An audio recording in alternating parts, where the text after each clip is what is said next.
Patrão, não vou poder ir trabalhar hoje não, rapaz. Tô aqui no posto tomando um soro.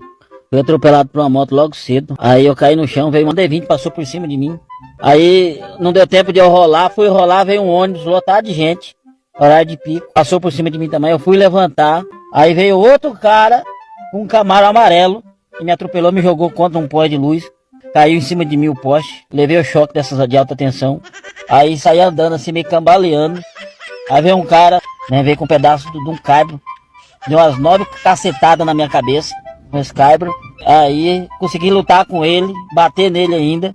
Andei mais ou menos uns 8 km e tô aqui no posto aqui, tá? Aí eu tô aqui tomando um soro. Se eu melhorar, vou na parte da tarde, que de manhã não vai ter como eu ir não. Tá bom, patrão?